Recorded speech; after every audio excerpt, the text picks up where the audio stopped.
Om Gam Ganapate Namaha, Kaliyuga Kalpataru, Fourth Delight, Sri Vyasa Yati Sarvabhouma. 46. The golden treasurers became devotional treasurers.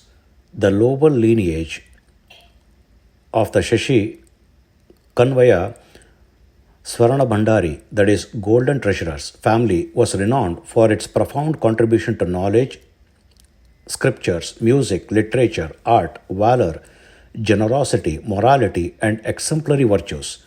This illustrious family produced Dundi Raja of the Bharadwaja Gotra, who served under the Yadavas of Devagiri as feudal lords in the Jamakandi region. Dundi Raja had three sons, Narhari Nayaka, Krishnappa Nayaka, and Raghunatha Nayaka, and two daughters. Raghunatha Nayaka, realizing the futility of worldly life, renounced it and became a disciple of Sri Akshobha Tirtharu. He was later known as Sri Jayatirtharu, earning fame through his commentaries on Sri Madhvacharya's works. One of Raghunatha Nayaka's sisters, Bharati Devi, was married to Vallabhadeva, a regional chieftain of Bannuru and the great-grandfather of Sri Vyasaraja. Raghunatha Nayaka's brother, Krishnappa Nayaka, had a son, Varadappa Nayaka, also known as Vithala Nayaka. Krishnappa Nayaka adopted Varadappa Nayaka into the family of his wife's relatives, the Vashishta Gotra Krishna Nayakas, who were also prominent and wealthy. Settlement in Pandarapura. Purandara. After the demise of his adoptive father, Varadappa Nayaka moved to Purandarapura in Tirthahalli, Shivamogga district, Karnataka, the region prominent under Shashikanvaya lineage, was known for its gem trade and prosperity. The people held Varadappa Nayaka, a wealthy merchant, in great esteem. In time, Varadappa Nayaka gained the blessings of Sri Sripadaraja and Sri Vyasarajaru, leading to connections with the Kannada emperors. His influence grew as he provided significant financial support for the empire's wars and developmental projects. He became renowned as Swarana Bhandari of the empire under rulers like Suluva, Narasimha, and later emperors. Devotion and transformation of Srinivasa Nayaka.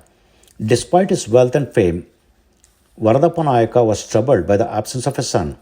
After years of worship and prayers to Lord Srinivasa of Tirupati, he was blessed with the son in the Shalivana Shaka year 1406, that is 1484 CE. Naming the child Srinivasa Nayaka after the Lord, he performed all religious and educational rituals for the boy. Srinivasa Nayaka excelled in studies, mastering Sanskrit, Kannada, Persian, Vedas, Upanishads, and various arts, particularly music. Although Srinivasa Nayaka was virtuous and devoted, he remained detached from worldly pursuits.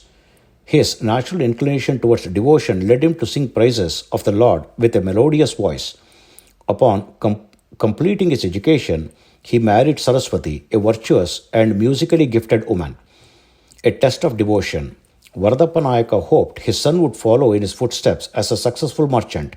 However, Srinivasa Nayaka, driven by spiritual inclinations, distributed the wealth given to him by his father as charity to Brahmins. Displeased, Varadappa Nayaka tried multiple times to discipline him, but Srinivasa Nayaka remained steadfast in his ways. Enraged, Varadappa Nayaka tied his son to a pillar in the temple and locked the doors. It was then that Lord Srinivasa himself appeared before Srinivasa Nayaka, offered him food, and untying his bonds. Overwhelmed by the divine vision, Srinivasa Nayaka composed hymns in the praise of the Lord. This miraculous incident made Varadappa Nayaka realize his son's divine nature. Filled with remorse, he realized Srinivasa Nayaka and allowed him to follow his spiritual path. The turning point, Guru's grace. Years after, Srinivasa Nayaka and his family visited Sri Vyasaraja in Vijayanagara. Sri Vyasaraja Tirtharu, recognizing the divine potential in Srinivasa Nayaka, addressed him as Navakoti Narayana and said, you were destined to attain Lord Hari's grace and serve humanity. Now is the time to fulfill your promise. Sri Vyasaraja Tirtharu initiated Srinivasa Nayaka into the Haridasa tradition, granting him the Ankita, that is pet name, Purandara Vithala. From that day, Srinivasa Nayaka became Purandara Dasa, dedicating his life to spreading devotion through music and literature. Legacy of Purandara Dasa. Under Sri Vyasaraja Tirtharu's guidance, Purandara Dasaru composed thousands of devotional songs, padas, suladis, and Ugabhogas in Kannada, making profound spiritual concepts accessible to the common people.